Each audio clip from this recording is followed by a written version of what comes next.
앞에 앉아.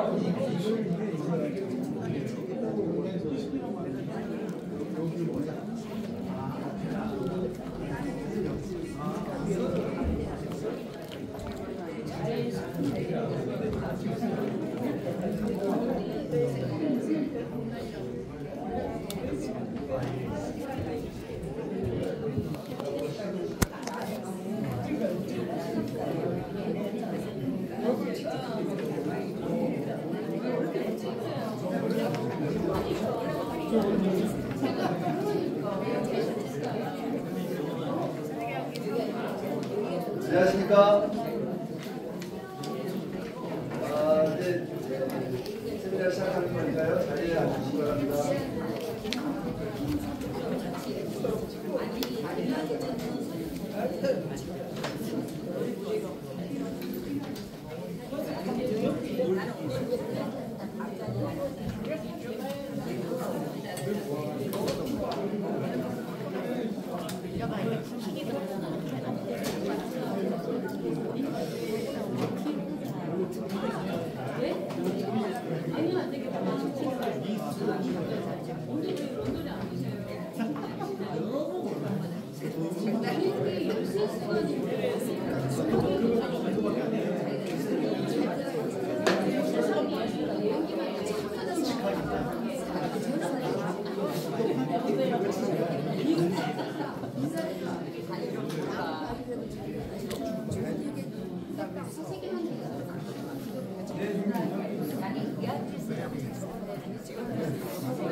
정확히 10분 후에 시작하니까요.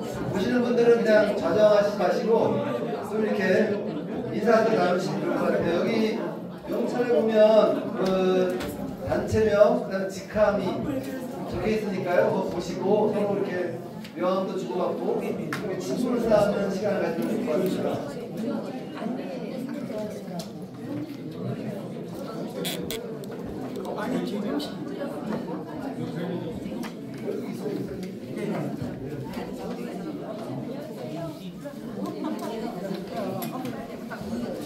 저희 명찰 안 받으신 분들은 여기 접수해서 이걸 꼭 받아주시기 바랍니다. 이거를 꼭 왼편 가슴 위에 붙여주셔야 서로를 알아보고 인사를 나눌 수 있습니다.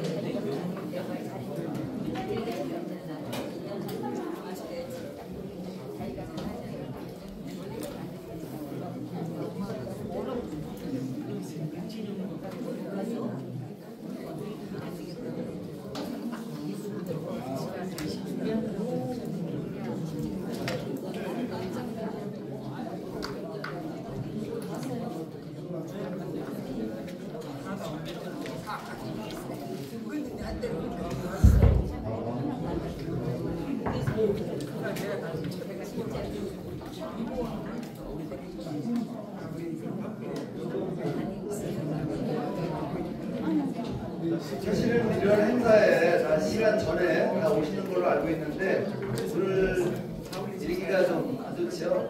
비가 오다가 눈이 오다가 지금 밖에 눈이 오나요? 무슨 길인가요? 네. 또 기온도 많이 낮아지고 해서 아마 오시는데 크게 불편할 것 같습니다. 또 여기 찾아오는데 A동인지 B동인지 헷갈리시고 안내문에는 충분히 이게 설명이 되어 있습니다만 잘 안 보시고 오시는 분들은 많이 이렇게 길을 헷갈리게 해서 좀 늦으시는 것 같습니다. 어쨌든 이 시간이 되면 시작하도록 하겠습니다. 뭐 앞에 물도 있고 그러니까요. 물도 마시고 좀 옆에 있는 분들하고 인사도 나누면 좋을 것 같습니다.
안녕하십니까.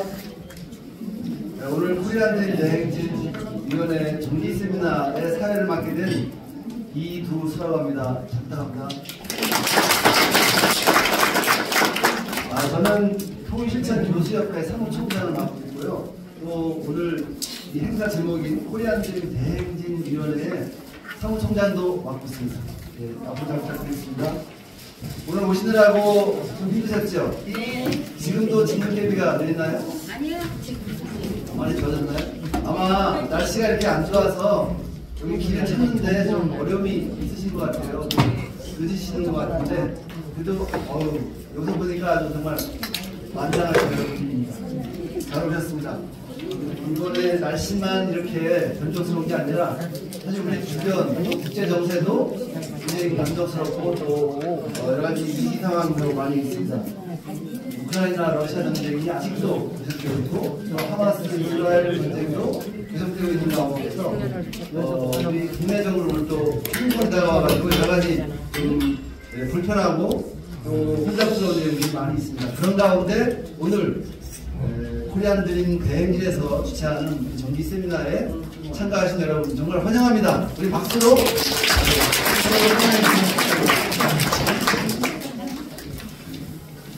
우리 이 코리안드림 대행진위원회는 사실은 길 위에 인문학 이런 걸 이제 표방하고 있습니다. 그래서 걷기를 이제 위주하는데 그냥 걷는 게 아니라 인문학적인 것을 중심하고 걷는다. 많이 생각을 하고 걷는 거죠.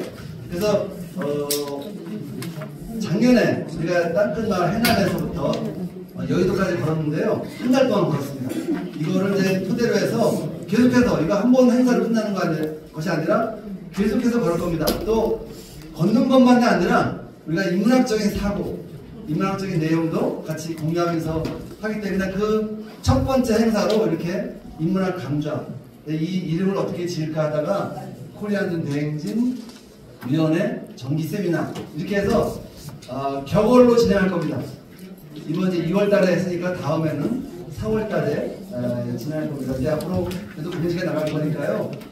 참고하셔서 계속해서 많이 참가해 주시기 바랍니다. 사실 오늘 참가 예상 인원이 한 150명 됐어요. 그래서 여기 의자가 최대 120개인데 다 보시면 어떻게 하나 걱정 많이 했는데 어쨌든 지켜봐야 되겠습니다. 계속 오고 계신 것 같아요. 네.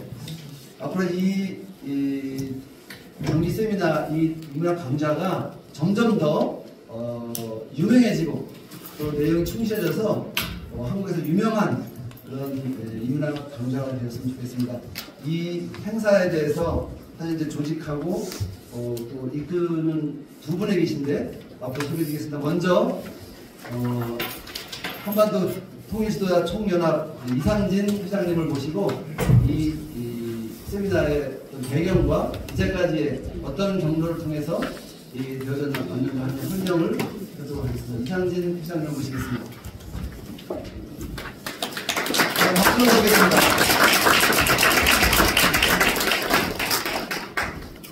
안녕하십니까. 목소리가 갑작스럽게 가라앉아서 죄송합니다. 원래 아주 청정한 목소리고 마이크만 잡으면 멋있는 목소리인데 죄송하게 됐습니다. 오늘 참 날씨가 안 좋으니까 걱정이 많이 됐는데 그래도 참 50분이다 오시니까 기분이 좋습니다. 사회자가 얘기했듯이 코리안드림 대행진 정기 세미나가 처음인데 이것이 하게 된 동기는 2023년 2월 1일 날 우리 사색양기라는 우리 한국의 아주 문화나눔의 대명사로 되어 있는 큰 조직이 하나 있습니다. 거기 대표가 이영준 이사장인데 20년 동안 문화나눔 운동을 아주 활발하게 한 실적도 갖고 큰 일을 하는데 저와의 만남으로 인해서 작년에 업무 협약을 하고 두 가지의 큰 약속을 하나 했습니다. 그게 뭐냐면 유라시아 평화원정대회에서 60개 도시를 돌면서 139일을 돌았더라고요. 큰 행사를 하고 또 하나는 저 땅끝마을 해남에서부터 서울까지 33일간 더 걷는 그런 행사를 하면서 많은 이제 깨달음을 가졌죠.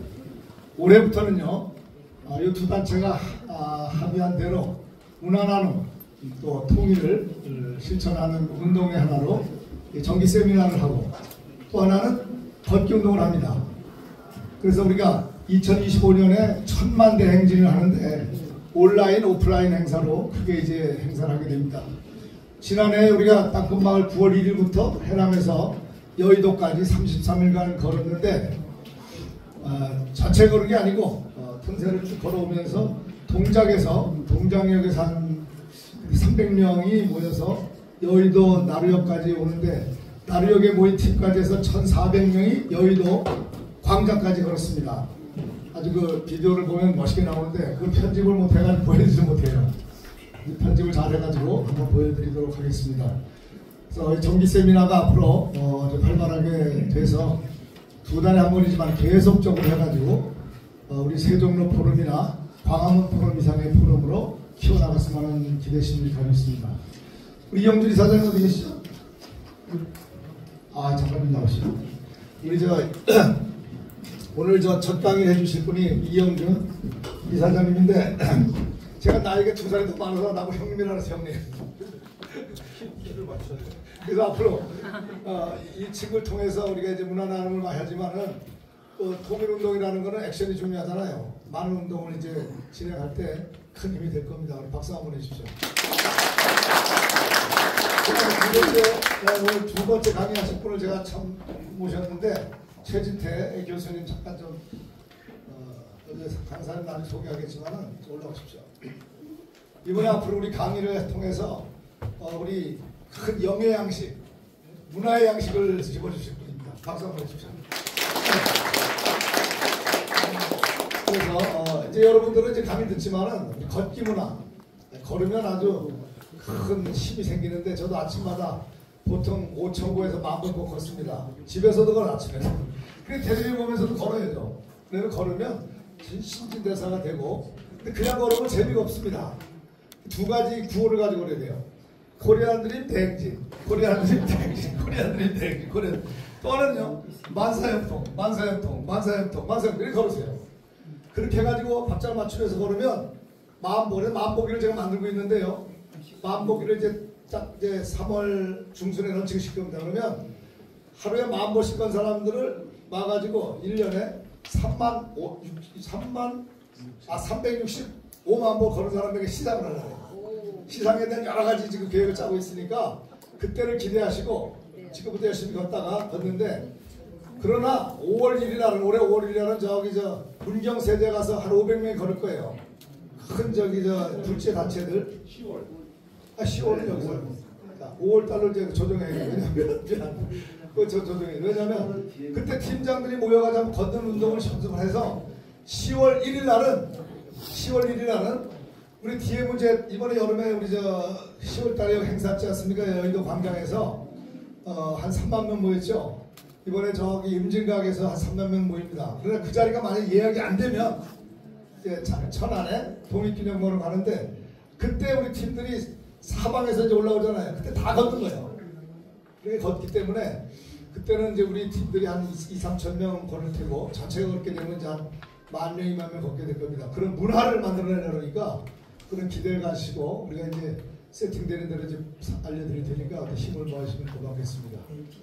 앞으로 우리 이 세미나가 좋은 세미나가 되도록 서로 힘을 모아주시면 고맙겠습니다. 자, 오늘 이렇게 와주셔서 감사합니다.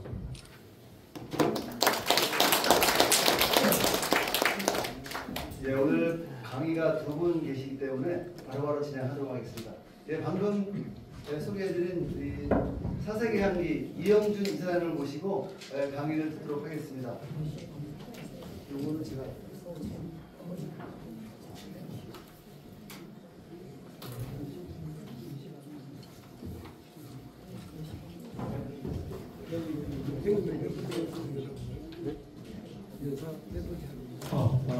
잘 들려요? 네.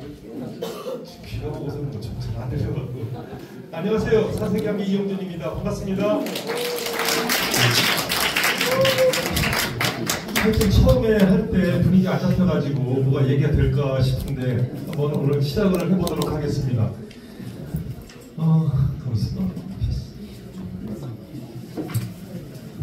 예, 여러분 아시겠지만은 비영리단체 활동은요, 헌신과 봉사만 갖고는 재미가 없어요. 뭔가 수익이 생겨야지 재미가 있습니다. 헌신과 봉사만 하라고 하면요, 금방 실증을 내고요, 재미없습니다. 요즘 MZ세대도요, 재미없으면 아무것도 안 합니다. 그래서 저는 오늘 재밌는 얘기 좀 해보려고 하니까, 왜, 뭐가 재미있어요? 뭐가 수익이 생기고, 거기에 가치가 창출되니까 재미있는 거예요. 아무것도 안 생기면 재미없는 겁니다. 오늘 그 얘기 좀 해보려고 하는데, 동의하시면 박수 한번 부탁드릴게요. 자, 여러분들 말이에요. 기억에는 두 가지 기억이 있는데, 즐겁고 행복한 기억이 있고요. 하나는 불행하고 기분 나쁘고 상처받는 기억이 있습니다. 이 두 가지가 우리한테는 아주 매우 유용하고요. 그 유용한 얘기를 오늘 하려고 하는 겁니다. 뭐 인문학이라는 거는 새롭게 생각할 필요가 없어요. 인문학이 뭐예요? 사람학입니다. 사람과 사람 간의 관계를 논하는 거고요. 사람과 사람 간의 관계를 논할 때 세 개의 학문을 들여댑니다. 그 첫째가 뭐예요? 문학이죠, 문학. 문학을 왜 할까요? 감성을 주는 겁니다, 우리에게. 그 다음에 뭐예요? 사학이잖아요. 그죠? 대표 학문 중에 두 번째가 사학이 오래된 나를 아는 거죠. 과거의 나를 알아야 되는 거예요. 나라는 존재는 어느 날 갑자기 태어난 게 아니잖아요. 유전자를 바꿔 태어난 거잖아요. 그래서 그리고 세 번째는 철학을 공부하는 건데 이건 설명하지 않겠습니다. 그래서 인문학을 공부하게 되는데 그 인문학을 오늘 중에서 기억과 가치에 대한 얘기를 한번 해보도록 하겠습니다. 오늘 얘기의 본질, 결론을 먼저 말씀을 드리면 소망우체국이라는 사업을 설명하려고 합니다. 우리가 소망했던 것들이 다 이루도록 하겠다는 겁니다. 그렇게 하려면 그 동기부여를 어떻게 할지에 대한 얘기를 하는 거니까요. 오늘 한번 기대를 한번 걸어보시기 바랍니다. 자, 여러분들 아시겠지만은 기억에는 두 종류의 기억이 있다고 했습니다. 하나는 뭐예요? 즐겁고 행복한 기억. 하나는 불행하고 상처받았던 기억들이 있습니다. 그런데 우선 불행하고 상처받았던 기억들은 두 가지 중에 하나입니다. 깡그리 잃어버리든가 아니면 그걸 경험으로 교훈을 삼던가 둘 중에 하나입니다. 그래서 여행을 갈 때요. 여행을 갈 때에 왜 여행을 갑니까? 라고 질문을 하면 이렇게 얘기를 합니다. 많은 얘기들을 하죠. 그 중에 주목할 만한 게 하나 있는데 그 중에 하나가 뭐냐면 잊어버리러 간대요. 비우러 간대요. 그럼 도대체 뭐를 비우느냐? 그게 뭘까? 몰랐어요. 그리고 가장 많이 공부했다는 사람일수록 비우러 간대요. 그래서 가서 배워도 무자는데 왜 비우러 갈까? 그게 뭐냐면 우리는 사람의 가슴 속에 불행의 창고 하나씩을 갖고 있는데 이 불행의 창고는 불행하고 상처받고 하여튼 모욕감 느끼고 하여튼 나쁜 것들로 꽉 차여 있는 거예요. 이걸 비우러 간다는 겁니다. 근데 지식은요, 죄송하지만 지식은 손해를 보지 않기 위해서 지식이 필요한데 지혜는요, 불편하지 않기 위해서 지혜가 필요하다고 합니다. 그러면 불행하고 행복하지 않았던 기억들을 어떻게 써야지 지혜로운 거냐라는 겁니다. 이것은 경험으로 삼는 겁니다. 경험으로 삼는 거죠. 그런데 행복하고 즐거운 기억은 어떻게 써야 되느냐? 계속해서 가치로 만들어야 되는데 공교롭게도 불행하고 기분 나쁜 것들은 오래 기억하면서 행복하고 가치 있는 것들을 쉽게 잊어버리는 거예요. 그렇잖아요? 이게 너무 좀 모순된 거 아닙니까? 그래서 오늘의 지금의 현재 기억과 가치를 이래 어떻게 잘 전달해 볼까? 그런 수단은 없을까? 이런 것들에 대해서 오늘 논해 보도록 하겠습니다. 이야기 하나를 좀 하는데요. 어떤 사람이 호수를 걸으려는 어떤 여인이 하나 있었습니다. 사공에게 배를 타겠다고 하니까 그 여성한테 이런 얘기를 합니다. 여기서 호수의 물을 한 잔 드시게 되면 여러분들이 불행하고 즐겁지 않고 나쁜 것들을 다 잊어버리는데 드실 생각이 없으십니까? 이렇게 하니까 그러냐라고 하는데 단 하나 행복하고 즐거웠던 것까지도 잊어버려진다는 거예요. 근데 이 여인이 그럼 먹지 않겠습니다 라고 얘기를 합니다. 왜냐하면 인생은 즐겁고 행복한 것만으로만 사는 것이 아니라 그것이 서로 혼재되어 있는 거잖아요. 근데 그걸 어떻게 사용하느냐에 따라서 그 가치가 되기도 하고 좋은 추억이 되는 거, 경험이 되는 거예요. 근데 여러분들 잘 아시겠지만은 이상하게도 행복하고 즐거웠던 것들은 금방 잊어버리고 불행하고 기분 나빴던 것들만 기억하고 있다가 상대를 공격할 때 쓰는 거예요. 그래서 여러분들 부부 생활을 해보시면 잘 아시겠지만 하여튼 너 한번 걸려들기만 해봐. 옛날에 이랬던 거 다 나 아주 조이질 거야. 이런 거 생각하잖아요. 그래서 오늘은 자 가능하면 경험적인 얘기보다 즐거웠고 행복했던 얘기들을 어떻게 미래에 잘 전달할 거야 라는 부분에 대해서 한번 우리가 얘기해 보도록 하겠습니다. 재미없으세요? 재밌습니다. 재미없잖아요 솔직히. 근데 하나만 먼저 가자고요. 이게 사업이 된다는 겁니다. 그러려다 보니까 그동안 사세경기가 어떻게 사업을 해왔는지에 대한 강역성 얘기를 좀 하도록 하겠습니다. 사세경기가요, 저는 자본주의 전사로 살았습니다. 자본주의 전사로 살면서 가장 치열한 경쟁을 했던 당시에 20년 전에, 이게 21년 전입니다. 2004년도에 사세경기를 설립하면서 5가지는 안 하겠다고 아주 마음을 굳게 먹었습니다. 그 5가지 안 하겠다는 사업이 뭐냐면 쇼핑몰. 이제 물건 안 팔겠다. 두 번째, 상조. 죽음 따위, 돈이 된다고 뭐 죽음까지 파는 일도 안 하겠다. 그 당시에 보험, 그리고 또 뭐예요? 카드. 그때 카드를 굉장히 많이 비즈니스 하던 때였습니다. 그리고 마지막으로 네트워크 마케팅을 안 하겠다라고 생각을 한 겁니다. 왜 그러냐면요, 의도적으로 경쟁을 피한 겁니다. 그걸 통하지 않고 돈이 안 됐다고 생각을 하고요. 지금도 매일같이 저한테 제안 오는 것들이 이 5가지에 해당되는 것입니다. 그럼 이걸 안 하는 대신에 뭔가 해야 될 거 아닙니까? 근데 5+2 2개를 더 안 하기로 한 거예요. 그거 뭐냐면 친구를 잃어버릴까봐. 왜냐면 제가 사회적 관계 증진 운동하고 독서문화 활성화 사업을 했기 때문에 2가지 사업 그렇게 하는데 무난한 사업을 하는데 가장 유효한 수단이 뭐였느냐면 여행과 독서였거든요. 이 사업을 하는 통지들이 100개 넘는 출판사하고 많은 여행사들과 협력하고 있는데 이 2가지를 하면 친구를 잃어버리잖아요. 근데 모 단체들은 딱 하다가 할만하면 어떻게 돼? 협력 체계를 깨트리고 자기가 하려고 드는 거예요. 그럼 어떻게 친구를 잃어버리게 되잖아요. 그래서 2가지를 안 하게 된 거예요. 어떻게 보면 가장 잘할 수 있는 2가지를 포기한 거죠. 그럼 무슨 일을 할 거냐, 무슨 사업을 해도 되느냐라고 스스로 정의를 하면서 정했던 것이 3가지입니다. 하나는 회원들과 이익을 공유할 수 있을 때 하겠다. 2 번째는 뭐냐면 사회적 공헌을 할 수 있는 아이템을 하겠다. 3 번째는 뭐냐면 인문학 및 인문예술에 관해서 하는데 이것도 해왔던 아류는 하지 않고 새롭게 개척해서 하겠다 이런 얘기입니다. 그러면 이런 일들을 3가지를 기준으로 갖고 하는데 아까 말했던 소망우체국은 이 3가지 기준에 들어간다는 뜻이죠. 그리고 여기 소비자들도 하나도 손해보지 않는데 이익이 되는 부분이 있어서 그거를 우리 회원들과 공유하겠다는 겁니다. 이 정도면 매력 있는 거 아닌가요? 예. 괜찮아요? 예. 그럼 한번 얘기해볼까요? 네. 자, 그런데 그러려면 이렇게 하는데 3가지의 주요한 그동안 사세계한계가 해왔던 주요한 3가지 사업을 한번 설명해 보이도록 하겠습니다. 그 중에 하나가 메일링을 하는데 우리와 같은 메일링을 한 사람들이 아무도 없어요. 우리는 메일링을 할 때 어떻게 여러분들 명함 받으면 쉽게 버려지죠. 그 사회적 관계를 한 번도 사용해 본 적이 없죠.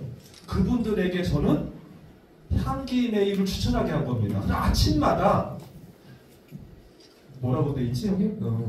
성춘향님이 메일이 써 있는 거예요. 이몽룡님께 드리는 향기 메일입니다. 이렇게 한 거예요. 이 플랫폼을 만들어 가지고 제가 이 컨텐츠를 제공하지만 서로 선물할 수 있게끔 만들었던 겁니다. 그래가지고 이게 200만까지 된 거예요, 저희가. 그리고 그 관계를 이걸로 인해서 만들어진 거예요. 이 아주 작고 소소한 거에 불과한 커뮤니티를 가지고 우리는 어떻게 돼? 사세기한기 200만 회원을 지금 그래도 자랑하는 단체가 된 거예요. 다른 거 아무것도 없어요. 이 노하우에 대해서 물어보질 않더라고요. 그런데 이것을 많이 한 사람, 어떤 사람은 자기 직원들한테 이걸 줬고, 또 한 분은 어떻냐면 이 설렁탕 집을 운영하시던 사장님이 뭐 명함을 모아서 이 향기베이를 추천한 거예요. 그래가지고 이분이 매출이 30%가 증가한 겁니다. 그래갖고 이분이 개인적으로 보내는 줄 알고 어떻게 이런 메일을 매일 보내느라고 이렇게 애를 쓰시느냐고 격려까지 받고, 또 이거를 또 계속 본인이 거부하지 않는 이상은 안 하잖아요. 어떤 때는 이거 몇 년 닫고 나서 이민을 가는 사람이 공항까지 갔다 고마워서 안 되겠다고 공항 그 가해까지 와서 선물을 주고 가는 경우가 만들어진 겁니다. 그래서 아침마다 이걸 받으면서 아, 오늘은 설렁탕 집에 가야 되겠구나라는 걸 생각을 해서 매출이 늘었던 것 같아요. 이런 일들이 만들어진 거예요. 자, 우리가 사회적 관계 증진의 기초는 뭐예요? 관계를 지속하는 거예요. 근데 그거를 명함을 받았는데 여러분들 저 쓰레기통에 버리는 숫자로 얘기하면 명함처럼 많이 버려지는 게 없을 겁니다. 근데 이걸 어떻게 발전시키고 사회적 관계를 증진하는데 기여할 것이냐? 제가 이걸로다가 우리 사세기 한기를 지금까지 발전시켜 왔던 기반이 됐던 겁니다. 아무것도 없어요. 두 번째는 뭐냐면 도시와 농촌을 연결하는 마을 만들기를 한 겁니다. 이것도 누가 하지도 않았어요. 지금 우리나라에 기촌이나 기농을 하겠다고 교육받은 사람이 300만 명이 되지만요, 누구 하나도 마을 만드는 거에 대해서 사회적 기여를 기반으로 해서 사업한 적이 하나도 없었습니다. 그래서 도농 상생 마을 공동체를 만들었다는 얘기를 드리는 거예요. 차별화된 얘기를 하는 거예요. 굉장히 많은 사업을 했지만 두 번째 사업을 소개해드리고, 하나는 태안에 기름 유출 사고 있었던 거 아시죠? 2007년도 12월 7일 날 유조선이 저 크레인선하고 부딪혀가지고 기름이 유출됩니다. 유출된 양이 드럼으로 표시를 하면 6만 7천 드럼에 해당이 됩니다. 이때에 제가 이 봉사활동을 주도했던 단체가 어디예요? 사세기 한기입니다. 이거 아시는 분, 우리는 음지에서 일하기 때문에 우리가 이래서 만들어 놓은 도로 있잖아요. 그건 국립공원이잖아요. 그 국립공원에 그 기름을 치우기 위해서, 쓰레기를 치우기 위해서 놨던 도로가 그냥 비상사태 상황이니까 그냥 도로를 막 낸 거예요. 평소 같으면 있을 수 없는 일이죠. 그 도로를 기념해서 사세기 한기로로 명명하겠다는 것도 저는 거부를 했습니다. 이게 우리가 특정인이 했다는 게 아니잖아요. 우리 국민 모두가 한 거죠. 그러나 그때에 누가 주도를 하고 누가 촉대맨 장군이 누군가 있었을 거 아니에요. 근데 민간 차원에서 한 겁니다. 저는 이 세 가지 사업 등이 저한테 그래서 정부 돈도 많이 썼고요, 민간 돈까지도 해서 수백억을 쓰는 사업을 제가 주도하게 된 겁니다. 그런데 이런 사업들이 사명 사업인데요, 우리는 흔히 이렇게 생각을 합니다. 물건을 팔고 살 때만 수익이 되는 줄 압니다. 그러니까 이거는 수익지향형이에요. 수익지향형. 팔고 사니까. 이거는 장사꾼이라고 소위 얘기합니다. 근데 가치지향형일 때는 수익은 이후에 생겨나지만 가치가 만들어진 것은 또 다른 문제입니다. 그래서 가치지향적인 사람은 수익지향적인 사람을 보고 뭐라 그래요? 장사꾼이라고 하고, 이 수익지향적인 사람을 가치지향적인 사람을 보고 뭐라고 하느냐면 형이상학적이고 뜬구름 잡는다고 약간 깔봅니다.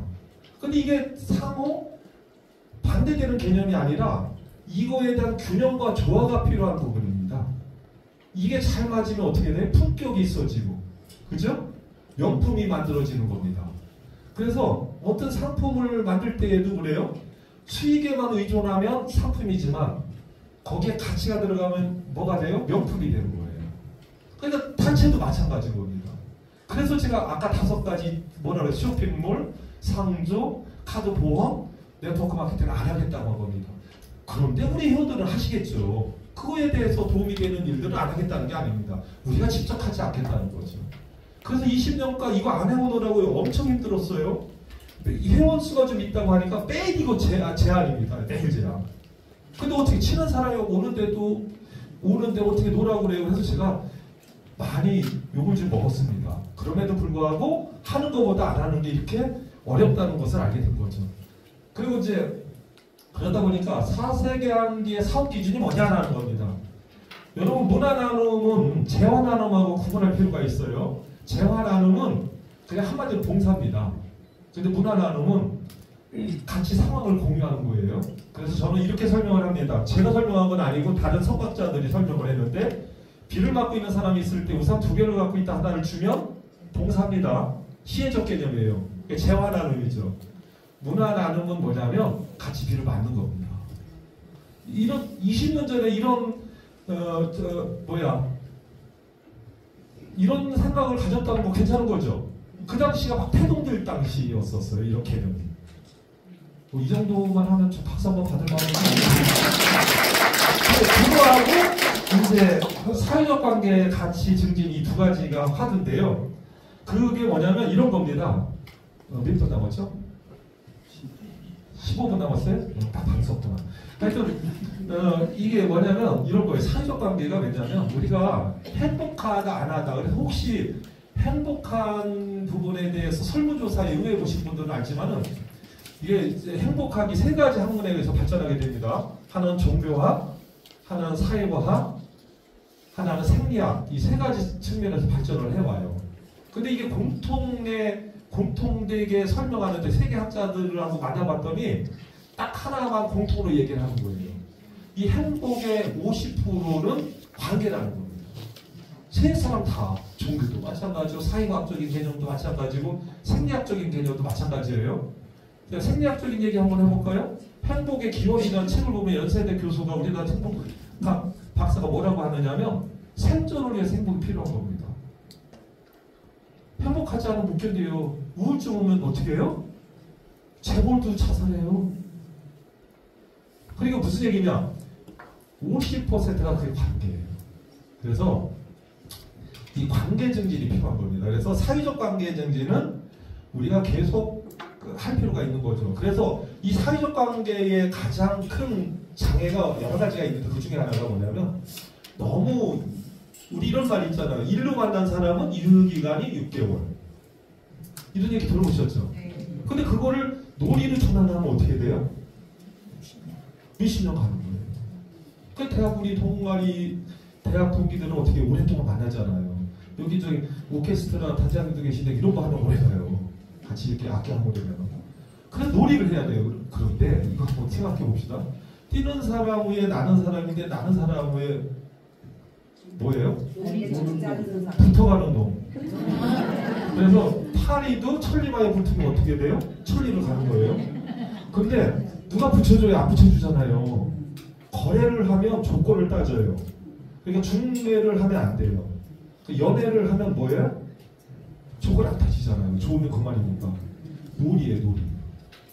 그래서 놀아야 된다는 얘기예요. 사회적 관계 증진의 핵심은 여가문화 활성화입니다. 그래 그렇게 관계를 맺어가는 일, 그런 여가문화 활성화 이런 일들이 어떻게 돼요?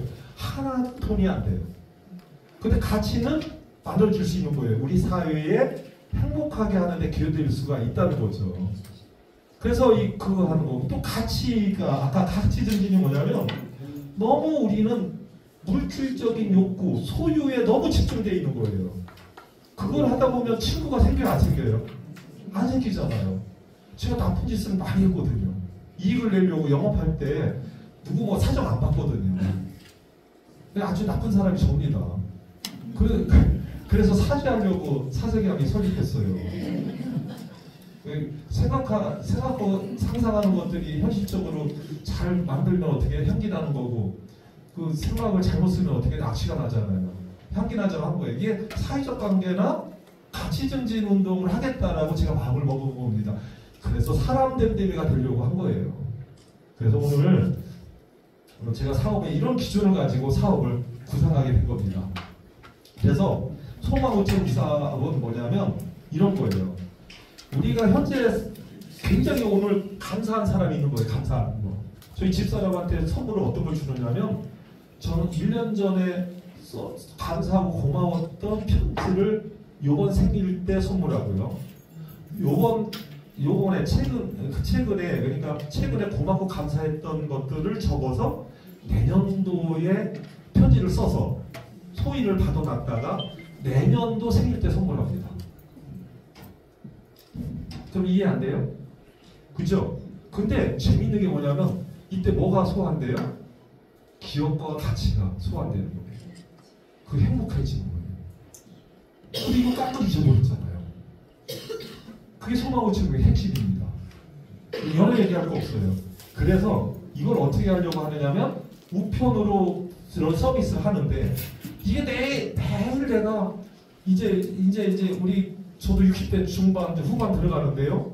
이렇게 되면 어떻게 돼요? 잘 잊어버려요. 어디다 잘 끼워놓고 어디에 책 속에 책갈피에 넣어놓고 자꾸 잊어버려요. 그러니까 찾으려 한참 걸려. 근데 이런 것들을 누군가가 해주는 사람이 필요하잖아요. 그 지금 보내기만 하면 내가 지정한 날짜에 배달을 해주는 거야. 그러면 이 안에는 뭐가 필요해요? 보존시설이 필요한 거예요. 보존시설.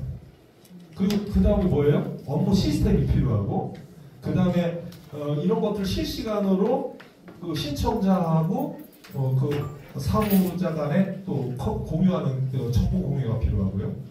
그리고요 이런 것들이 일의 신청으로 인해서 계속적으로 반복되는 기능을 수행하는 서비스가 필요하고요. 이런 것들을 이거와 또 연관된 가치를 만드는데 이게 자꾸 만들고 하다 보니까 어디에 사용하게 되느냐면 교육 프로그램에 자꾸 적용이 되더라고요. 그래서 예를 들면 우리가 졸업식 때 이때 우리의 행복하고 가게 됐던 가치들을 편지로 써라. 우리가 10년 되는 때 내가 여러분들 집으로 배달할게. 이렇게 되는 거예요. 그럼 보존이 필요한 거잖아요. 그게 첫 번째 사업이에요. 그래서 그런데 해보니까 신청료하고 배달료가 등기로 배달돼야 되니까 3,000원에 1년간 보존료가 2,000원 정도가 들더라고요. 그래가지고 이거를 잘 관리를 하면 1년 후에 배달해봤자 5,000원이면 되고요. 괜찮지 않아요? 그리고 이것이 10년이라고 해봤자 23,000원이에요. 괜찮지 않아요? 근데 누군가가 해주잖아요. 이 보존된 가치, 기억의 가치로 치면은 23,000원만 되겠어요? 200만 원도 되고 300만 원도 되지? 근데 내가 직접 하려고 하면 어떻게 돼? 어려운 거예요. 근데 이것도 여러 개가 돼서 다수가 되면 어떻게 돼? 20%의 이익이 실현되는 거예요. 본인한테 손해가 없는데. 이거를 회원들한테 추천자한테 돌려주면 되는 거예요. 저 네트워크 마케팅 하는 거 아니에요. 이렇게 되는 거예요. 개념이.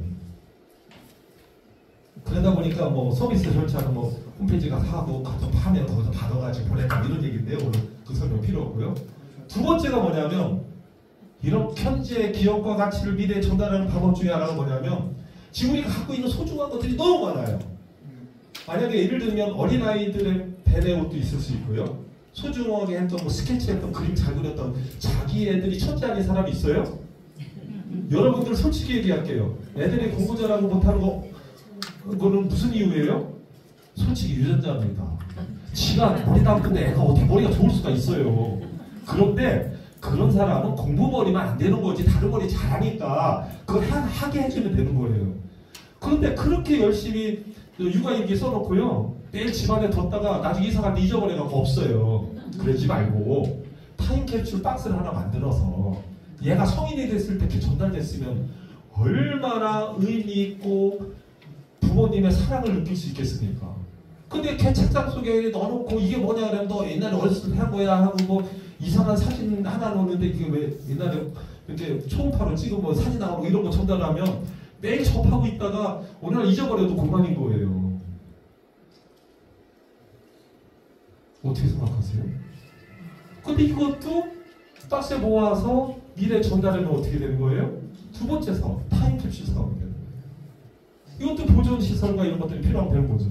그래서 그거를 뭐 기억의 가치와 타임캡슐의 가치를 하는 사업을 누군가가 해야 되잖아요. 그죠? 여기 오셨던 분들한테는 이 파일 공유할게요. 그러니까 그냥 눈으로 보시고 즐기시면 돼요.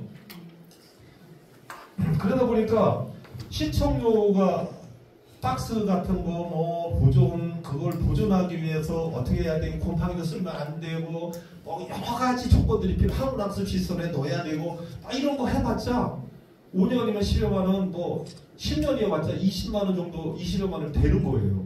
근데 이것도 많이 하고 수량이 늘어나면 어떻게 돼? 공동으로 하니까 어떻게 돼? 비용이 절감되잖아요. 이거를 또 우리 회원들과 공유할 수가 있는 거예요.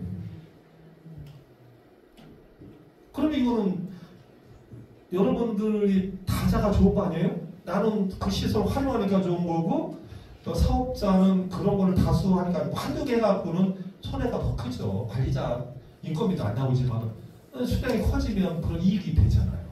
이런 일들을 하게 되는 겁니다. 그리고 이제 세 번째가 뭐냐면 이건 제가 큰 노하우를 알려드린 겁니다. 임기로 2년간이 남은 어떤 공직자가 저한테 와서 야 내가 이거 퇴직만 하면 완전히 낙동과 오리알 될 것 같은데 이 관계를 증진하고 좀 어떻게 하면 좀 지혜롭게 내가 이 퇴직 직장생활 마무리하면 어떻겠느냐 하고 저한테 문의를 한 거예요. 그게 5년 전 얘기예요. 그래서 제가 제안을 했습니다. 너 남 믿고 말이야 한 1,500만 원만 투자해. 대신 내가 오다를 줄게. 한꺼번에 줄 것도 없어. 너 저기 판고비도 있고 그러니까 그거 쓰면 돼. 한꺼번에 쓸 것도 없어. 몇십만 원씩만 써. 엉뚱한데 밥 사느라고 애쓰지 말고 저녁 때 괜히 집에 잘 가서 가족들하고 놀아야 되는데 붙들고 쓸데없는 짓 하지 말고 내가 시키는 대로 해. 그랬어요. 그랬더니 왜 그래요? 그래서 용지에다가 100명의 명단을 적어갖고 와라. 그래갖고 이 사람한테 합당한 선물을 해라. 와이프한테는 결혼기념일 선물, 부모님한테는 스승의 선물, 그래서 개인적인 관계 30명, 부하 직원들, 내가 이 직업적으로 유효기간이 있는 인과관계를 길게 연결하려면 한 30명의 부하 직원들이 네 앞으로 이 미래의 가장 중요한 자원이다. 30명. 그리고 동료들, 나를 평가하고 내 평판을 좋게 하는 30명. 그리고 100명의 명단을 갖고 오라고 했습니다. 그리고 그 사람에 대해서 기념될 만한 선물이나 기업들, 그리고 키워드를 적어 갖고 오라고 했어요. 그리고 나서 그 해부터 제가 선물을 한 겁니다. 기념란법에 의해서요, 식사는 3만원, 선물은 5만원인 거 아시죠? 그러니까 일단 3만원 다 정했어요. 그래서 3만원을 5년간 서비스를 하면 1,500만원이에요, 100명이. 그러면 별거 아니잖아요, 솔직히 얘기해서. 그래서 그때 제가 우리 식구들하고 노력을 해가지고 뭘 했느냐, 선물을 정하는 거예요. 합당 선물. 이 사람한테, 저 사람한테. 그리고 전문 작가들을 통해서 아주 감성적인 편지를 쓰는 거예요. 어떻게 쓰냐면 이 사람에 대해서 그래갖고 선물할 때마다 그 공직자한테 보내는 거예요. 나 이런 편지를 보낼 거야. 그러니까 너무 마음에 들어 하는 거예요. 그리고 보냈어. 그러니까 와서 인사가 이제 그 선물 받은 사람 인사를 받았는데 기분이 좋았어. 투자 대비 괜찮네? 이렇게 된 거예요. 이듬해도 했어요. 2년 임기가 남았으니까 2년을 했잖아요. 끝나고 나서 퇴직하고 나서가 이제 문제가 된 거예요. 끝났는데 계속 선물이 오는 거예요. 그러니까 보통 끝나고 나 6개월이면 철저하게 잊혀지고 이 세상에 존재하지 않아야 될 내가 인사들이 오는 거야. 편지가 오고 전화가 오고 메일이 오고. 그래갖고 그 이듬해 또 거기는 또 권력기관이라 퇴직할 때 왜 재취업 금지 기간 있잖아요. 이렇게 또 있는 거예요. 그 다음에 말입니다. 중요한 자리가 나왔는데 현역들이 자기가 가도 되는데 이 선물 받았다는 이유 하나만 이분이 다시 업무에 복귀해서 그로부터 3년을 더 근무하게 됩니다. 우리가요 그때 중요한 게 있어요. 가성비가 3만 원이라고 해서 케이크 하나 보낼 수도 있고 꽃다발 하나 보낼 수도 있고 이건 그리 중요하지 않아요. 그 안에 메시지가 중요했던 거예요. 그 안에 메시지. 이걸 뭐라고 그래요? 가성비와 비교할 수 있는 게 뭐예요? 가심비. 내가 자기한테 소소하게 해줬던 건데 그걸 기억해가지고 나한테 올해도 고맙다고 하고 내년에도 고맙다고 하고 옛날 거 행복했던 것들을 소환해서 살해한다고 하고 선물을 왔어. 그러면 무슨 생각이 드냐면 선의의 불편함이 생기는 거야. 너 부탁만 해봐. 들어주고 말 거야. 너 안 갚으면 못 견디겠어 내가. 이런 생각을 갖게 되는 거예요.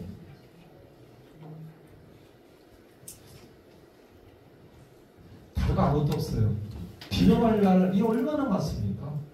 여러분들 죄송하지만 부모님한테 선물 줘요. 큰 선물도 안 받아요. 제대로 한 적이 있어요?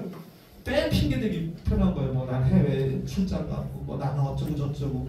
그리고요 좀 마케팅적으로 이걸 활용하는 사람들은 비서나 저도 그렇게 했으니까 회사의 담당자를 주어서 그걸 하는데요. 지속성이 없어요. 지속성이. 금방 잊혀지고 담당자 바뀌면 연결이 안 되고 어쩌고 저쩌고 그냥 사소한 이유에 의해서 그 귀중하고 소중한 가치들이 전달되지가 않는 거예요. 그래서 이런 일들을 가지고 그러다 15,000원짜리 솔직히 얘기하면 비싼 거 없어요. 여건에 맞춰서 사면 됩니다. 100명에게 5년 동안 선거라는 거가 750만 원이면요. 여러분들 그런 사람들이요 본인한테 준 이익이 얼마나 많습니까? 어떤 사람은 1,000만 원 이익도 되고 이 김웅진 형은 떳떳하면 물 갖다 나한테 선물한다고 주는데 나는 선물 하나 못 줘요. 근데 내가 이거 오늘 신청해놨어. 이제 내년 선물 갈 거야. 5년간. 그런데 그때 쓰는 거야. 물도 갖다 주고 말에 잘해주고 뭐 큰 소리로 매일 열정이라고 얘기해서 준 거야. 이렇게 해버리면 어떻게 돼? 그죠?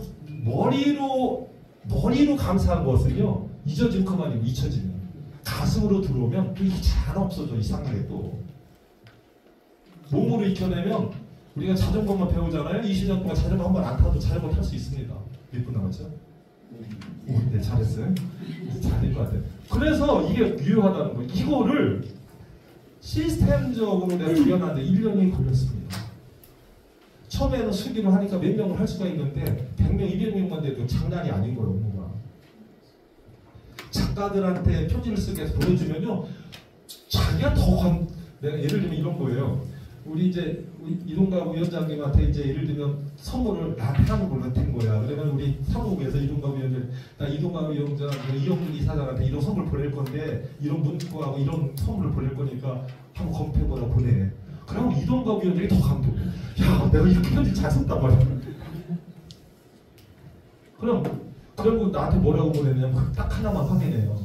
주소 이거 맞습니까? 이동갑 위원장님이 이영준 이사장한테 뭐 하나를 전달할 때 있는데 주소가 맞습니까? 이거만 확인하는 거예요. 그리고 보내는 겁니다. 말 되죠? 네. 그런데 우리는요 특히 문화사업은요 상식을 벗어나면 안 됩니다. 상식적인 뭐예요 지금? 하나도 이상한 게 없잖아요. 그래서 그리고 또 마지막으로는요 저는 제가 느끼거나 제가 필요나 의미가 없다고 하면 저 사업 안 합니다. 근데 아까 선물도요 한번 생각을 해보세요. 3만원짜리 케이크 선물하는데 3만원 주고 사지 2만원 주고 사는 거 아니잖아요. 본인이 딱 안단 말이에요. 이게 15,000원짜리인지 아닌지 안단 말이에요. 그런데 내가 이동갑 위원장님한테 하라 그러면 보냈는데 이게 뭐야 3만원 받아놓고 2만원짜리 보냈는데 알아요 몰라요? 알죠. 근데 저는 어디서 수익을 내는 이 포인트가 중요한 거예요.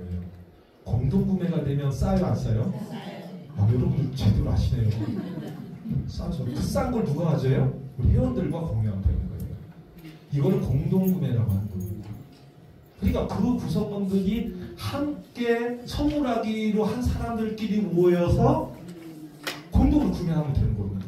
책도 20-30% 되죠? 물건도 다 20% 이상 돼요. 그럼 그분한테 드리면 어떻게 돼? 이 단체가 재미도 있어지고 그런 거잖아요. 코리안 드림 대행진 위원회도 재밌어지고 이렇게 되는 겁니다. 그래서 이 얘기가 너무 상식적이고 뻔한 얘기 같지만 이런 것들을 모아서 사업하는 걸 뭐라고 그래요? 융합이라고 하는 거죠. 그러니까 이걸 비즈니스 모델로 제가 토크를 내놨어요. 왜냐? 다른 사람들이 뭐라고 그럴까봐. 방어용이지 절대 공격용은 아닙니다. 누가 이거 뭐 이상한 거 한다고 해서 하는 게 재미없거든요. 나눠서 한서 사업적으로 할 일이 아니잖아요. 위원님. 자, 그런데 여기 하나를 더한 겁니다. 저는 여러분들한테 산전수전, 공준전, 지하전 여기 다 겪으신 분들이에요. 죄송한 얘기지만 이렇게 겪고 자식을 키웠는데요. 자식은요 말만 하려고 그래도 다 알아. 다 알아. 말만 하려고 그러면 아빠도 훌륭해. 특히 남자들은요 이건 완전히 가정에서는 꼬다로 버리자고요. 말 조심해야 되고 뭐 냉장고 열었다가 이 냉장고 뭐야 말을 하는 순간에 그날은 이제 큰일 나는 거예요. 그런데 자식에게도 관여하면 안 돼요. 근데 부모가 존경받지 않는 가정이 어떻게 그 가치가 미래에 전달되겠느냐고. 명품 가문을 만들 게 되게 중요해요. 이거는 누가 만드냐면 내가 만들어야 되는데 이때 그래서 명품 가문 만들기 프로젝트라는 제가 이 일을 10년 전부터 해온 거예요. 동영상도 만들고 사전도 정리하고 자서전도 만들고 이분의 흔적들을 누가 하느냐. 이상하게도요 본인이 얘기하면 피나게 아닌다고 PR이에요. 다른 사람이 알려주면 뭐가 돼요?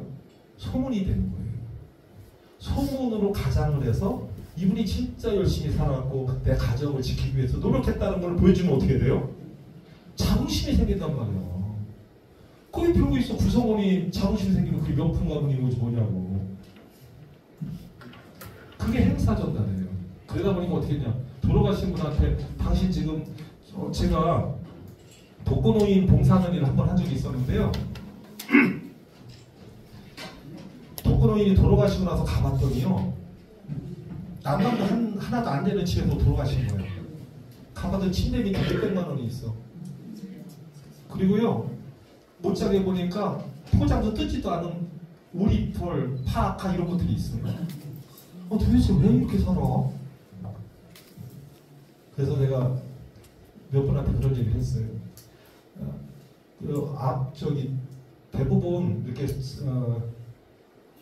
뭐라 그러는 거지? 이렇게 내가 언제 죽는 걸 시험부라고 그러나? 시험부죠? 이렇게 하는 분한테 그런 얘기를 한번 나눈 적이 있었는데 앞으로 태어날 애를 못 보고 죽어서 서운하다라는 식으로 얘기를 하는 거예요. 그러지 말고 그때 걔가 1년 되고 뭔가 알아들을 수 있을 때 아주 중요하고 의미 있는 행사를 하나 해주자. 그리고 당신이 그걸 진술하라고 사진도 찍고 몇 가지 해갖고 보내줬었습니다. 이 사람은 그런 경험이 자기 삶을 살아가는데 얼마나 큰 등대가 되고 가르침이 되겠어요. 근데 우리는 어느 사이엔가 경험으로 사용하지도 못하고 가치로도 사용하지 못하는 그런 사이에 살다 보니까 어떻게 돼? 우리나라가 대한민국이 우울증에 걸리는 거예요. 이거를 잘해보자는 뜻으로 오늘 인문학적인 강의를 대신한 겁니다. 제가 말한 거는요, 초등학교 6학년도 모른다고 하지도 않고 너무 뻔한 얘기이기도 하지만 우리가 오늘 이 시간을 통해서 새로운 가치를 한번 만들어 봤으면 좋겠습니다. 그래서요, 자, 우리가 20년간 한 일 중에서 사회적 관계 증진 안 하는 것이 얼마나 어려운지를 알게 됐고요. 두 번째는 오직 사명 사업에 집중을 해야 되는데 이 행복 에너지가 뭐냐 이거예요.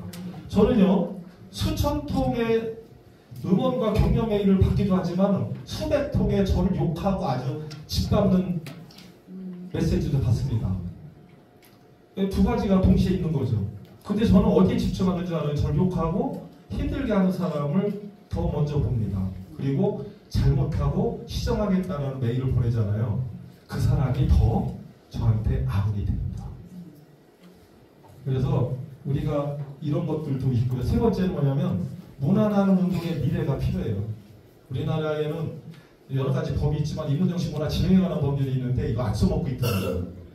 사세계관계가 그런 단체들을 대신하고 있다고 말씀을 드리면서 사세계관계가 메일 보냈죠?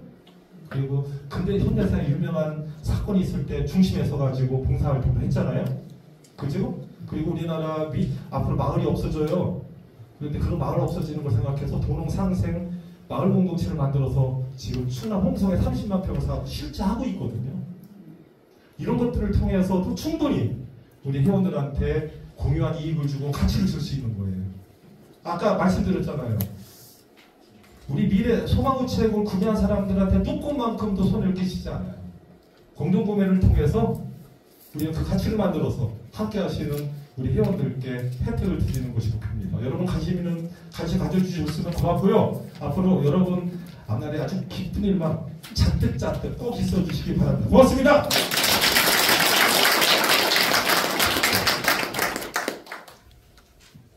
네, 감사합니다.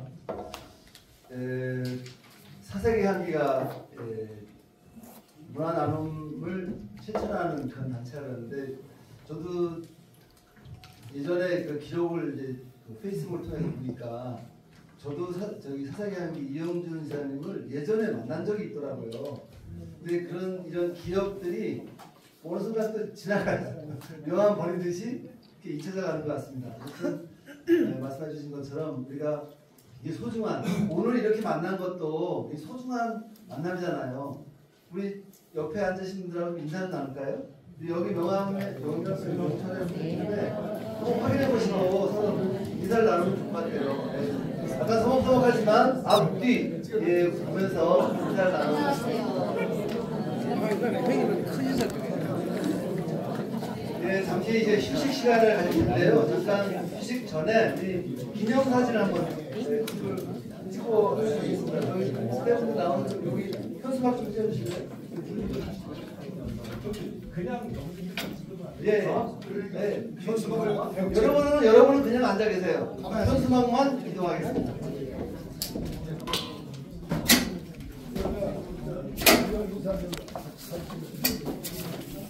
나중에 마그네틱 잘 해드리니까.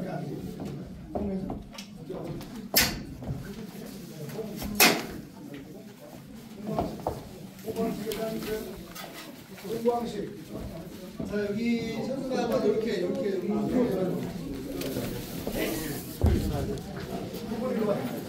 자, 저 뒤에 계신 분들은 조금 일어나시면 될 것 같아요.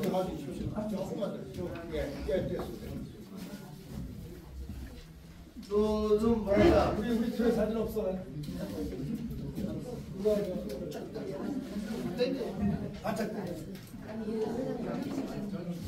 빨리 가. 빨리 가서 앞으로 오신 분들은 앞으로 나오셔도 괜찮을 것 같아요.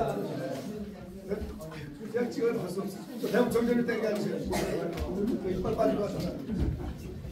자, 아니 뭐 좋습니다, 여러분. 그러니까 저기 앞니가 보이도록 이렇게 활짝 웃어주세요. 그러면 좋습니다. 네. 김치 한번 하시죠. 김치. 아, 자, 김치. 자, 손도 흔들어 주세요. 영상 찍나? 영상가. 자, 아름다운 마누입니다. 자, 화이팅 한번 하겠습니다.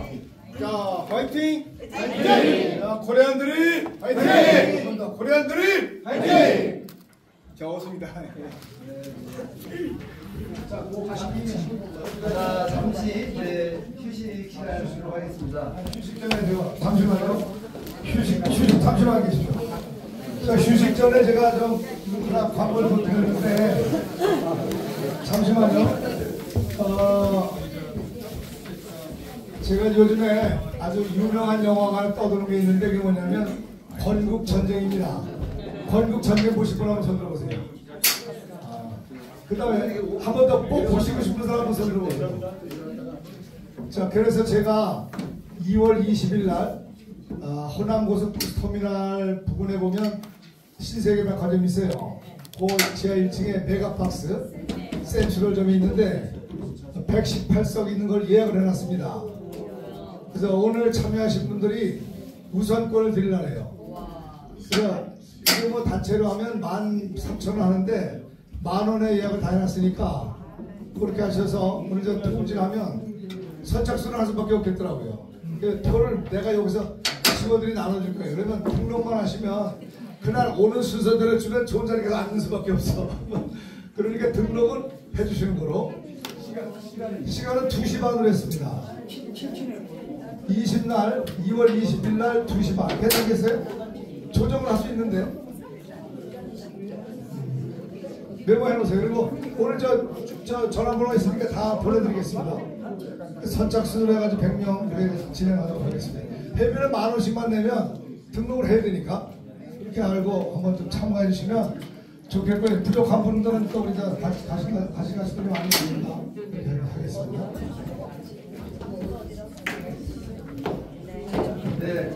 그러면 잠깐 쉬셨다가 다시 시작하도록 하겠습니다. 나가셔서 커피라도 드시고 또 옆에 오신 분들하고 인사도 나누시고 명함도 교환하시면 좋을 것 같습니다. 예, 5시 7분에 다시 시작하겠습니다.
반갑습니다. 네.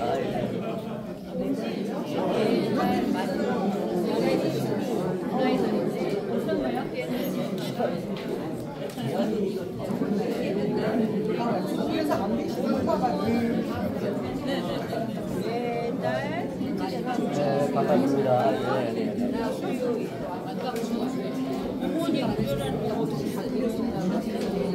교장 선생님 두 분 또 오셨어?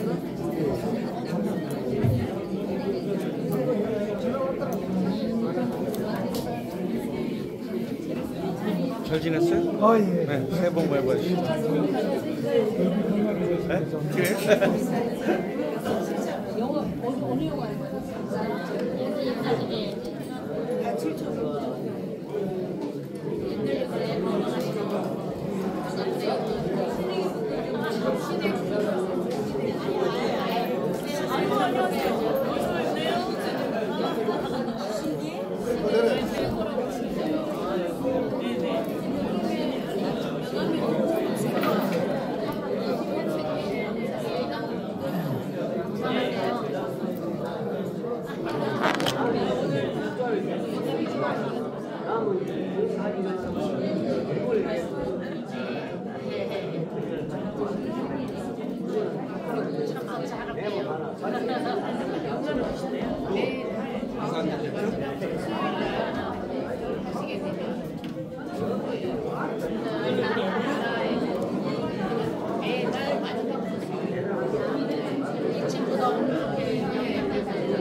야, 오늘 인사해 거예요? 인사해 하실 거예요? 됐어. 그날의 날이에요. 열심히 참석할게요. 3시간에 나온다고 떨려가지고.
사장님 저 천승연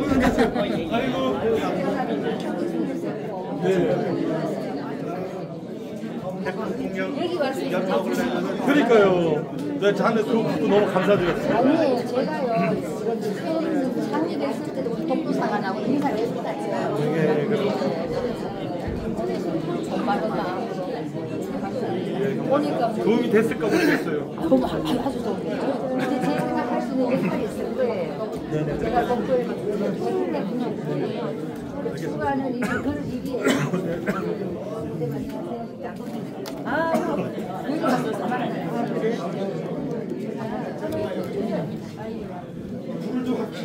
그래 불을 켜야 돼. 분명.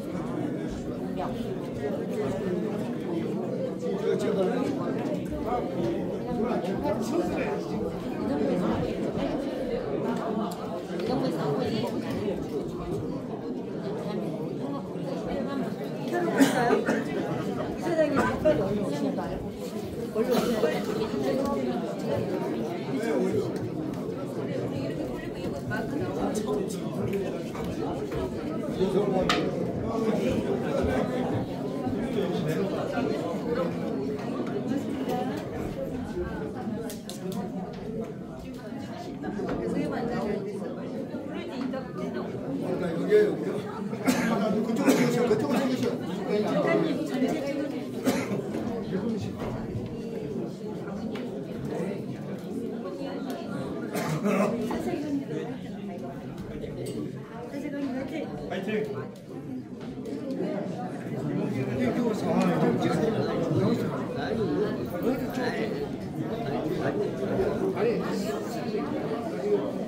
김은기 작가.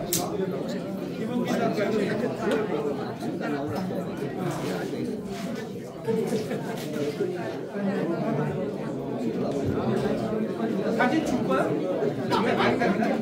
아니, 이쪽으로 더 오라고.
자, 이제 준비해 주시고요.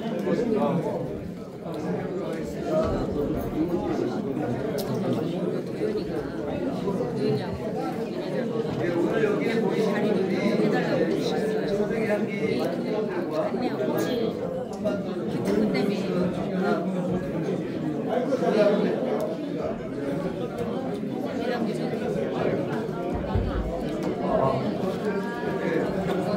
자, 슬슬 시작하도록 하겠습니다. 자리에 주시기 바랍니다.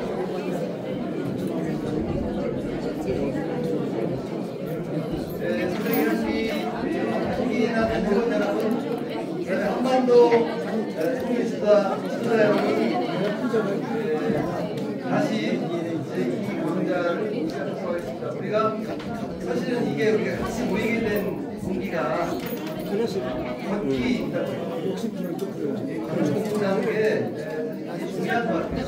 우리 인간이 몸을 가지고 있잖아요. 지금 아무리 뭐 AI 디지털 시대가 된다 하더라도 우리 몸은 아무래도 좀 아날로그적이잖아요. 이런 아날로그적인 그런 감성, 향수 이런 거는 어떻게 보면 걷기를 통해서 가장 잘 발현되는 것 같습니다. 걸으면 또 사색이 잘 되잖아요.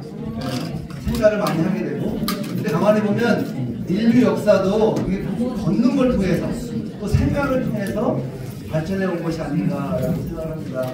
그래서 여기 계신 분들은 걷기를 주로 하시니까 건강하고 또 이 몸만 건강이 아니라 마음도 울퉁불퉁, 의식도 건강한 경지 아닌가 생각합니다. 이 걸으면 또 나 혼자 걷는 게 아니라 내가 걸으면 또 누군가 같이 걷게 됩니다. 근데 너와 내가 같이 걷게 되면 또 우리가 되잖아요. 그래서 혼자 걸으면 또 둘이 되고 둘이 걸으면 또 여럿이 되고 그래서 천만이 될 것 같아요. 우리가 2025년까지 한번 천만 대행진을 해보자 이런 큰 꿈을 지금 갖고 있는 건데요. 그렇게 되겠어. 그게 아니고 내가 걷다 보면 우리가 길이 없는 곳을 가더라도 내가 걸으면 또 뒤에 또 누가 오면 길이 되는 것과 마찬가지가 생각합니다. 그런 의미에서 제 두 번째 강의는 코리안 드림에 대한 내용을 강의해 주시겠고요. 바로 이 한국의 우리가 어떤 민족입니까? 혹시 아세요? 우리가 어떤 민족입니까? 배달의 민족 되잖아요. 배달의 민족 그 의미가 뭐죠? 뭐 배달의 민족인가 이렇게? 그게 이제 뭐랄까요? 하나, 뭐 박달나라고 그러는데 우리는 정말 이 빛을 생상하고 또 빛을 따라서 굉장히 중요하게 여기는 그런 환한 민족이다 그런 의미라고 그런데 완전히 생각 안 하는 것 같아요. 네. 이 배달 민족의 중심 사상이 홍익 인간이죠. 네, 이 홍익 인간을 중심하고 우리 사회가 어떻게 더 하나가 되고 또 국제사회에서 어떻게 이런 내용들을 가지고 공유해서 우리가 성도 국가가 될까 이걸 늘 우리가 고민하고 있잖아요. 이런 내용들을 오늘 아주 짧게 잘 요약해서 아주 이해하기 쉽게 설명해 주실 것 같습니다. 예. 코리안 드림 교육원 원장을 맡고 계신 우리 최진태 원장님을 단상해 보시겠습니다. 박수 드리겠습니다.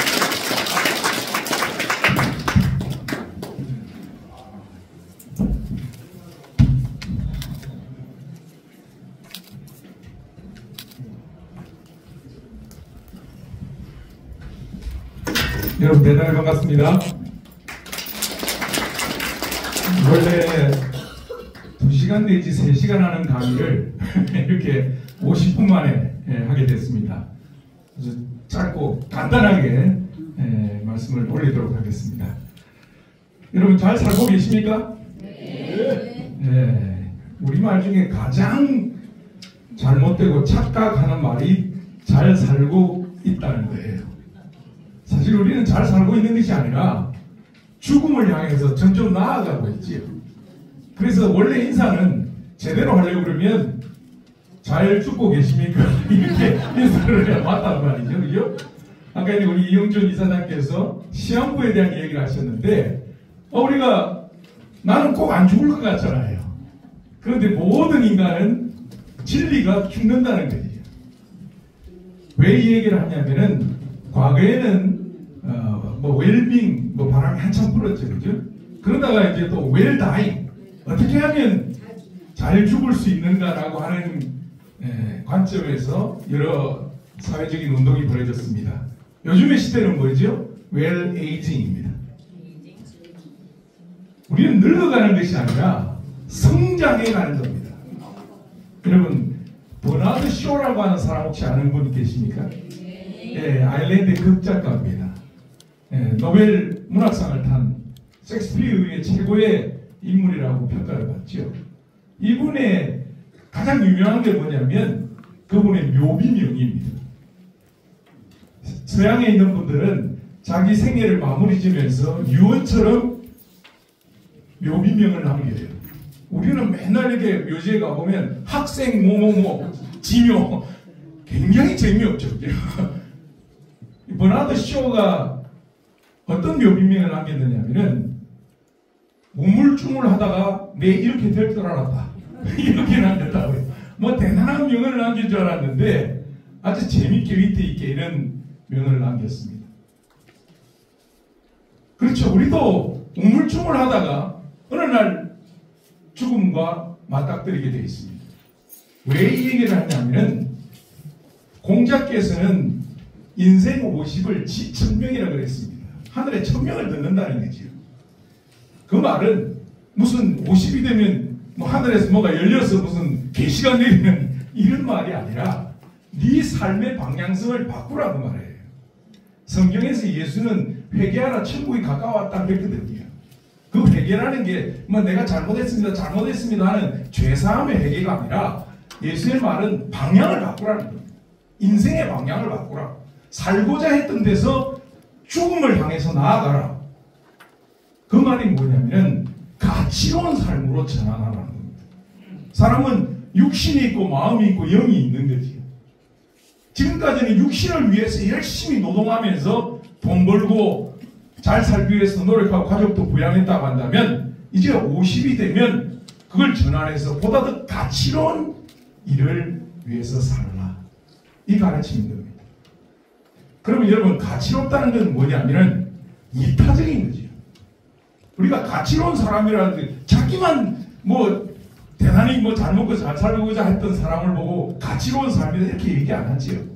사람이 죽음을 맞이했을 때 장례식에 갔는데 아니 뭐 목사님이 그 사람 설명하면서 이분은 강남의 제일 좋은 로얄 타워 팰리스에 살았으며 자동차는 제일 비싼 차를 몰고 다니셨으며 이렇게 잘 살았습니다. 그렇게 설교하는 분이 어디 있어요? 전부 다 이분은 가난했지만 남을 위해서 헌신하셨고 어려운 사람들 도왔고 자식들을 이렇게 희생했고 그런 얘기를 하잖아요. 왜요? 바로 우리가 가야 될 세계, 그 가치로운 세계가 그러하기 때문입니다. 그런데 우리가 가정을 위해서 헌신한 사람을 효자라 그러고 국가를 위해서 헌신한 사람을 충신이라고 합니다. 그래서 보다 더 이타적인 가치로운 삶을 산 사람들을 우리는 존경하고 존중하고 떠받드는 거죠. 위인이라고 그러는 겁니다. 과거에 김구 선생께서 백도밀지에 그런 말씀을 남기셨습니다. 하느님이 나에게 묻기를 네 소원이 뭐냐? 그때 김구 선생은 내 소원은 대한의 독립입니다. 그러니까 또 하나님이 묻기를 두 번째 소원은 뭐냐? 두 번째 소원도 대한의 독립입니다. 그러니까 하나님이 세 번째 소원은 뭐냐라고 물으니까 뭐라고 했습니까? 나는 더 크게 소리내어 대한의 독립이 옵시다 라고 말하겠다. 여러분, 일제의 나라를 빼앗겼을 때 가장 가치로운 일이 뭐겠습니까? 자기 부귀영화를 누리고 잘 사는 거겠습니까? 오히려 그러면 그건 매국이에요. 나라를 잃었는데 자기는 호화호식하면서 잘 살았다. 그거 다 손가락질 받고 지탄 받겠죠. 여러분, 안중근 의사의 효가 있고 이완용의 효가 있어요. 이완용은 대단히 명필가였습니다. 당대에 굉장히 명필 서예가였어요. 근데 그 사람 작품은 뭐 제가 정확한 기억을 못합니다만 30만 원에 팔렸고 안중근 의사의 짧은 그런 말이죠. 약 50억 가량에 팔렸어. 가치가 그렇게 다르다는 거예요. 자, 그러면 오늘 우리가 직면하고 있는 현실은 뭡니까? 우리가 이렇게 뭐 즐겁고 막 내 건강을 위해서도 뭘 하고 있지만 우리 삶의 가장 큰 모순이 뭐냐? 분단입니다. 그토록 소리내어서 독립을 외쳤지만은 이 나라는 온전히 독립이 안 된 겁니다. 반쪽 안에만 행복하고 있어요. 여러분들, 내 상체는 참으로 건강해서 좋아요. 그 말이 됩니까? 우리가 잘 산다고 해서 우리끼리만 잘 사는 데이지. 요즘 그런 풍조가 만연하고 있습니다. 그런데 이 분단의 고통을 넘어가지 않으면 안 된다는 겁니다. 우리도 하느님이 우리에게 묻기를 네 소원이 뭐냐 그러면 대한의 통일입니다. 우리 한반도의 통일입니다라고 말할 수 있는 사람들이 늘어나야 된다. 오늘 그래서 이 한반도 통일과 코리안 드림이라고 하는 제목으로 여러분께 잠시 소개를 해드리고자 합니다. 지금 우리가 직면하고 있는 위기 상황이 두 가지가 있어요. 첫 번째는 북한의 핵 문제입니다. 이거 도저히 감당할 수 없는 이야기지요. 여러분, 북한이 6차 핵실험까지 했습니다. 6차 핵실험에서 어떤 핵에 대한 실험을 했냐면 그 규모가 160킬로톤입니다. 그럼 감이 안 오시죠? 근데 여러분, 히로시마에 리틀보이라고 하는 원자 폭탄을 투하됐는데 그때 투하된 원자 폭탄의 규모가 어느 정도 되냐면 15킬로톤입니다. 그러니까 북한은 그거보다도 열 몇 배가 되는 그 규모의 핵실험을 6차까지 했다는 거예요. 그러면 여러분, 그 당시에 히로시마의 인구가 35만밖에 안 됐습니다. 근데 그 원폭이 떨어지고 난 다음에 어느 정도 희생됐느냐? 14만 명이 죽었습니다.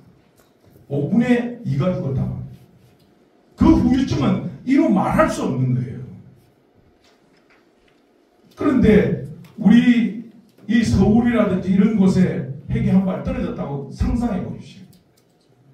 무슨 그런 조사를 제가 한번 본 적이 있는데 적어도 200만 이상이 희생된다. 그러니까 어떤 분은 뭐 핵이 서울에 떨어지면 우리도 적극적으로 미 전력 핵을 가지고 평양에다가 그냥 내리 꽂아버린다. 여러분, 그러면 어떻게 되겠습니까? 거기에 무슨 승자가 있습니까? 아니, 그렇게 가정해 봤을 때 승자가 있느냐고요. 있을 수도 없지요. 우리 한반도는 구석기 시대로 돌아갑니다. 아무도 살 수 없는 곳이 되어버린다는 거예요. 그러니까 우리가 핵을 치고 있다는 것은 참으로 심각한 것이죠. 여러분, 그럼 본질적으로 북한이 왜 이게 핵에 매달리고 있냐 이 말이지. 이게 남침도인데 말이죠. 김일성이 6.25 때 이 부산, 대구, 일원만을 제외하고 난 다음에 낙동강 전선까지 밀고 내려왔죠. 그리고 결국은 미국의 인천 상륙 작전에 의해서 반격이 되어집니다. 그래 통일을 못한 거죠. 그러니까 김일성은 1956년도부터 뭐라고 했냐면은 왜 조국 해방 전쟁 그들이 말하나 그것을 왜 성공 못했느냐? 핵이 없어서 그랬다. 핵이 한 발만 있었다고 한다면 미국이 개입하지 못하고 우리는 남조선을 완전히 해방시켰을 것이다 라고 얘기를 했습니다. 그래서 그때부터 핵 보유를 증명하고 있다는 겁니다. 최근 들어서 작년에 핵을 선제 타격할 수 있는 법제화를 이미 북한이 마련했습니다. 여러분, 북한은 그냥 단순한 공산주의 국가로 취급하면 안 됩니다. 자기 아버지가 김형직, 엄마가 강반석이에요. 강반석, 여기 크리스찬들 계시겠습니다만 베드로의 이름입니다. 베드로가 반석이에요. 그러니까 크리스찬 집안이었단 말이죠. 기독교에 독실한 사람들이었습니다.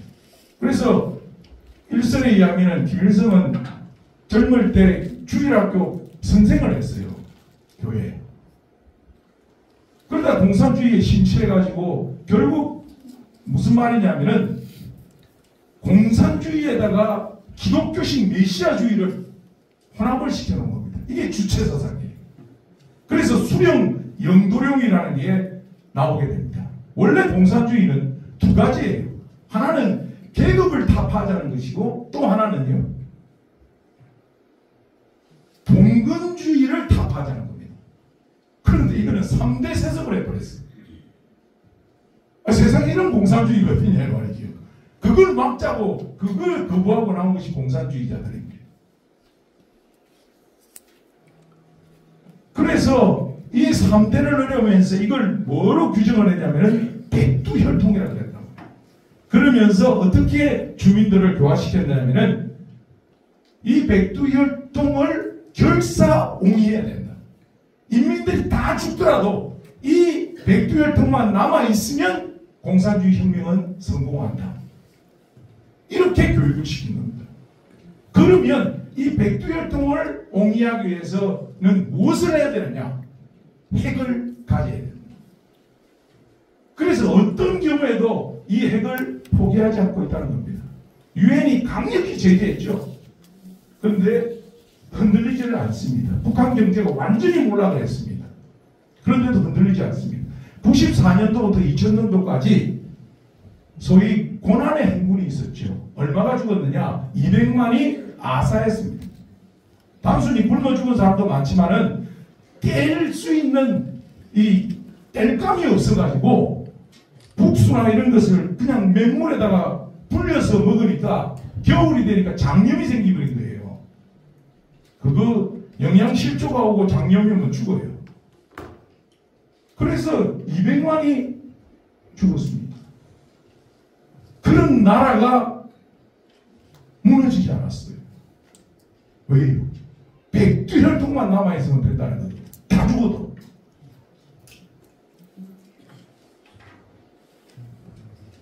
그러니까 북한은 이제 이 경제 위기를 타파하기 위해서 장마당이 세워졌죠.